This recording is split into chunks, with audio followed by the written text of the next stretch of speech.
안녕하세요. 저는 진심보청기 동탄센터를 운영하고 있는 원장 신현우라고 합니다. 제가 예전에 그 기술 영업을 하면서 전국을 다 돌아다니고 있었는데, 그때 이 동탄이라는 신도시에다가 보청기 센터를 차리고 싶었어요. 그 이유는 이제 제가 살고 싶은 동네에다가 이제 보청기를 차리는 게 저한테도 좋고 고객들한테도 좀 좋을 거라고 생각이 들어서 차리게 됐습니다.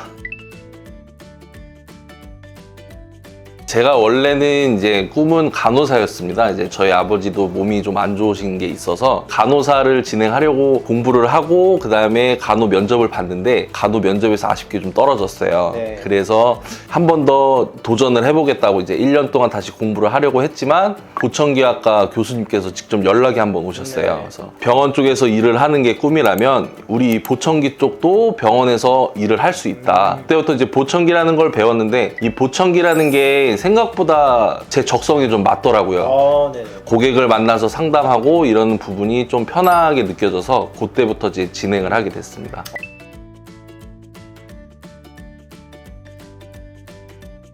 독일사에서 근무를 할 때는 기술 영업이라는 걸 해서 전국을 다 돌아다니면서 이제 원장님들도 만나고 이제 간단한 교육도 시켜드리고 했었고, 네. 리사운드라는 이제 회사에 들어가서 AS라는 것도 배우고, 근데 고객하고 상담하는 것도 배우고, 그러면서 이제 좀 그게 익숙해지다 보니 보청기에 대한 프로세서를 처음부터 다 알고 싶더라고요. 그래서 이제 마지막에 나라보청기라는 회사에 가서 이제 제작을 또 배우기 시작했어요. 제작에서부터 AS 그리고 판매까지 다 한 번에 할 수 있는 그런 사람이 된 거죠. 고객님이 한 분 오셨는데 이 고객님이 어머님이셨어요. 그 어머님이 남자들을 보면 겁에 질려서 기피하는 그런 고객님이셨는데 근무자가 저밖에 없는 상태였어요.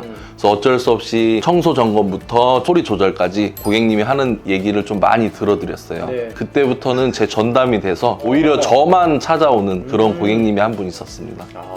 고객님이 갖고 있던 고정관념을 깬 계기가 되신 거네요. 네. 친절함이나 이런 것들로. 네네. 동탄센터를 운영하시면서 원장님만의 강점이 될 수 있지 않을까, 네. 이런 생각도 드는 되게 흥미로운 에피소드인 것 같습니다. 네. 사업자 등록증이 나왔을 때예요. 제 이름이 석자가 박혀있는 네. 제 회사가 있는 이런 샵을 오픈했다는 게 가장 뿌듯했습니다. 첫 센터고 네. 이제 원장님 이름으로 나온 센터니까 많은 분들이 더 오셔서 더 뿌듯한 순간이 많아지시기를 저도 응원하겠습니다. 네. 대체적으로 고객님들이 직접 물어보진 않고요. 네. 보호자분들이 많이 물어봅니다. 그렇죠. 보청기의 수명이 얼마나 되느냐, 이거는 관리를 도대체 어떻게 해야 되느냐, 네. 이제 이런 걸 많이 물어보시는데, 보청기의 수명은 제가 좀 비교 대상을 골라서 좀 많이 설명을 하는 편입니다. 예를 들어서 이제 에어컨을 그냥 쐴 때는 참 시원하고 좋은 바람이 나옵니다. 근데 이제 청소도 잘 안 하고 점검도 제대로 받지 않고 그렇게 쓰다 보면은 1년, 2년 안에 분명히 고장이 납니다. 그래서 보청기도 기간에 맞게끔 설정을 해서 뭐 2달이면 2달, 한 달이면 한 달 꼭 보청기 센터로 방문하셔서 정밀 점검을 받기를 권유드립니다. 그렇게 해야 보청기도 길게는 10년 또는 15년 이상 쓸 수 있다고 저는 설명을 그렇게 하고 있습니다. 저는 이제 대체적으로 보청기는 편의 기능이 가장 좋다고 생각합니다. 고객님들에 따라서, 성향에 따라서 이게 이제 찾는 부분이 좀 다르다 보니까, 그렇죠. 연세가 많으신 분들은 아무래도 착용감이나 음질 쪽에 조금 더 관심을 많이 가지세요. 예. 아무래도 자기 목소리의 울림이나 이런 게 불편하기 때문에. 이제 어르신 분들은 아무래도 잊어먹는 분실을 좀 많이 걱정하시는 분들이 많으세요. 그래서 그런 분들한테는 이제 귓속형을 좀 더 선호하는 편이긴 합니다. 네. 젊은 층의 고객들은 이제 착용감하고 편의 기능을 좀 더 많이 선호하시는 네. 편입니다. 그래서 오픈형 보청기를 많이 이제 추천하는 정도고요. 저는 주변 사람들과 대화를 할 때 한 번이라도 되물었던 적이 있다면 청력 검사를 제대로 한번 받아보는 것을 일단 권장드립니다. 그 이유는 내가 인지 능력이 떨어진 상태라고 한다면 청력 검사를 했을 때 분명히 청력이 안 좋게 나올 거예요. 인지 능력이 더 떨어지기 전에 보청기를 빨리 착용함으로써 재활 운동을 한다고 보시면 됩니다. 시간이 많이 지난 상태에서 내가 청력이 확실하게 떨어졌다 확인이 들었을 때는 보청기를 해도 크게 효과를 볼 수가 없어요. 그렇기 때문에 최대한 빠른 시일 내에 방문하셔서 청력 검사도 받고 보청기 끼고 테스트도 좀 해보고 내 인지 능력이 더 떨어지기 전에 최대한 빨리 적응할 수 있도록 그렇게 하는 게 저는 가장 중요하다고 생각합니다. 고객님들이 어려워하는 부분은 이제 본인의 목소리의 울림 때문에 가장 많이 힘들어 하십니다. 저는 이렇게 얘기를 드립니다. 본인의 목소리가 빨리 적응이 돼야 주변의 소음도 적응이 되고 그래야 사람들하고 대화할 때도 편안함을 느낄 수 있다.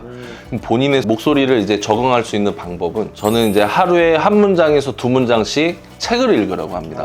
예. 그랬을 때 본인의 목소리가 최대한 많이 들리고 그렇게 느껴야 옆에 있는 사람이 얘기했을 때도 울림 없이 깨끗한 소리를 들을 수 있다라고 저는 그렇게 설명하고 있습니다.